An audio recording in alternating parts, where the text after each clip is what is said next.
안녕하세요. 성형외과 전문의 김결희입니다. 안녕하세요, 모니카입니다. 안녕하세요. 산부인과 전문의 윤정원입니다. 오늘은 뭐에 대해서 얘기하고 싶어요? 정말 하고 싶은 콘텐츠였어요. 섹스 관련된 얘기가 나올 때마다 나쁜 예의 발언을 되게 잘 보여주셔가지고 제가 편집하면서도 정말 이거 진짜 재밌는데 이게 술자리에서는 얘기할 수 있는데 이거 큐플러스에는 못 올리겠다 싶어서 잘라냈던 것들이 되게 많았거든요. 그래서 세이프 섹스를 얘기를 해보면 어떨까 해서 준비를 했습니다. 근데 세이프 섹스가 뭐예요? 세이프 섹스라는 단어 자체는 유니콘 같은 거거든요. 둘 다 아무 균도 없고 아무 감염도 안 돼 있는 상태고 그리고 둘 다 서로 밖에 파트너가 없고 그런 건 과연 있을까요, 현실에서? 접니다.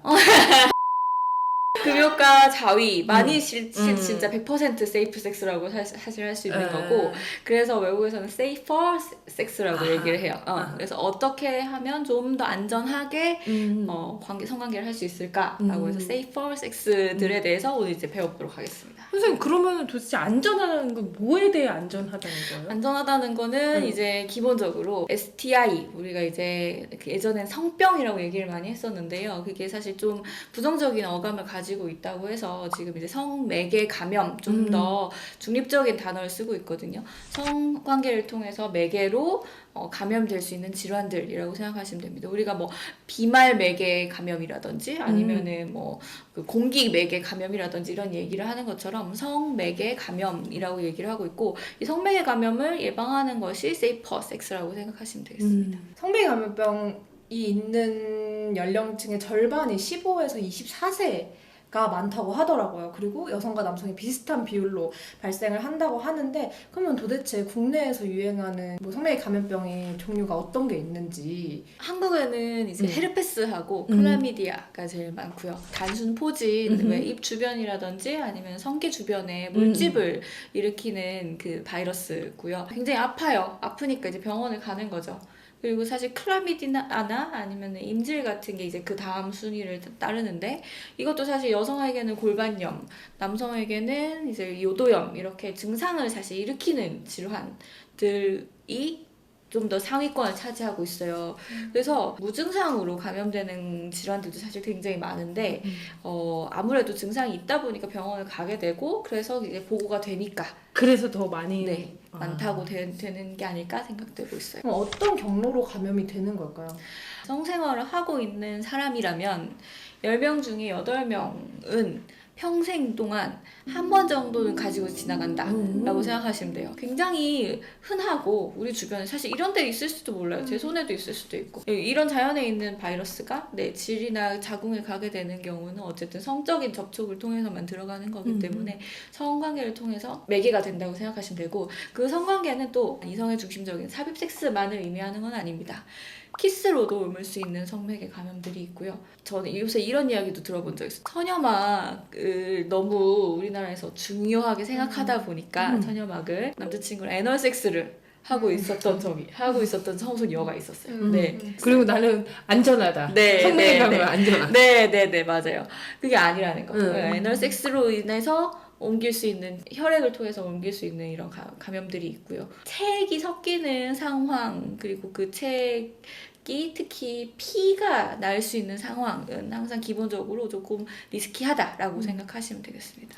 모니카가 지금 6개월마다 한 번씩 검사 받는다고 그랬는데 선생님 추천하시는 혹시 뭐 주기나 파트너 바뀔 때 네, 저는 파트너 바뀔 때 서로 성매개 감염 검사를 먼저 받고 둘 다 클리어한 거 확인하고 성관계 시작하라고 보통 얘기를 하고요. 그럼 많이 안 클리어하면 어떡해? 치료를 받고 근데 이제 치료가 안 되는 거라면은 그렇죠. 예를 들면 헤르페스를 그러니까요. 가지고 있는 분이라면은 상대에게 옮기지 않도록 어떤 방법을 해야 되는지 이제 교육을 받고 서로 그걸 이제 지키는 거죠. 콘돔을 항상 쓰고 텐탈댐을 쓰고 하는 이런 식.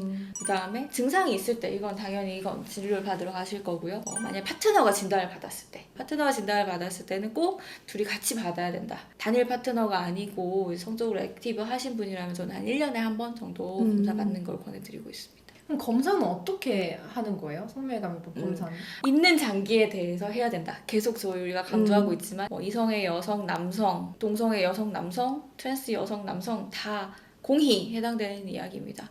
그래서 질이 있으면 질분비물 검사를 하고 소변 검사, 그다음에 피 검사 네, 이렇게 하는데요. 구강 선교를 한다든지 아니면 성폭력 히스토리가 있으면은 이제 구강이나 후두에서 검사를 하기도 하고요. 학문 선교를 하시는 분이라면은 이너에서 하기도 하고요. 그러니까 증상이 어디에 있느냐 그리고 어떤 성적 실천을 하느냐에 따라서 검사를 하신다고 보시면 되겠습니다. 야, 그거 괜찮대. 좋은.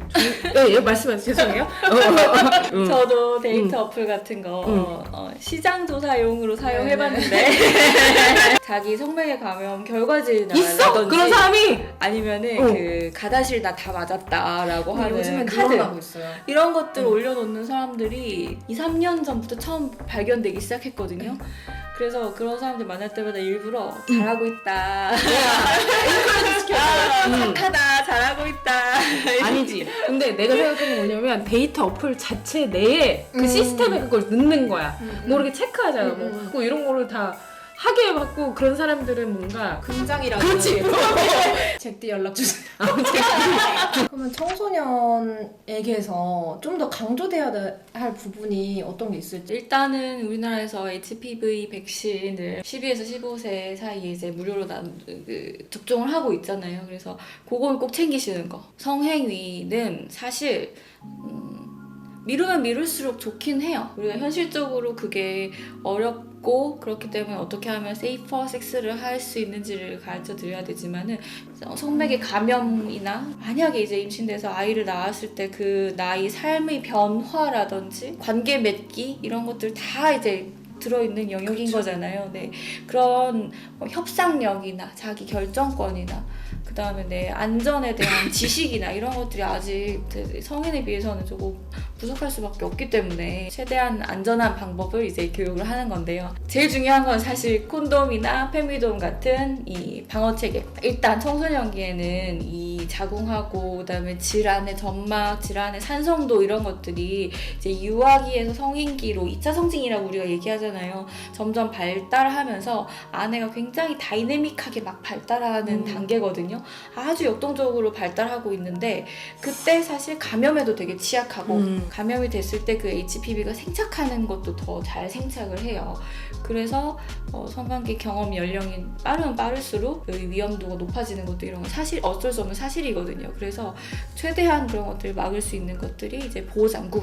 저는 청소년이 임신해서 임신 출산을 하는 걸 결정하시는 청소년들 굉장히 존경하고 되게 지지해드려야 된다고 생각하지만 개인뿐만이 아니라 사회적으로도 굉장히 좀 손실이고요. 왜냐면 이 학업을 중단하게 되는 부분이라든지 본인 이제 커리어 이런 부분에 있어서도 손실이고 그리고 또 보건의료적으로는 고혈압이나 당뇨 같은 이런 성인병들을 조금 더 빨리 오게 만들고 왜냐면 이 지금 성호르몬이 점점 이렇게 성숙해가는 시기인데 갑자기 호르몬 폭탄을 맞은 거예요. 임신이라고 하는.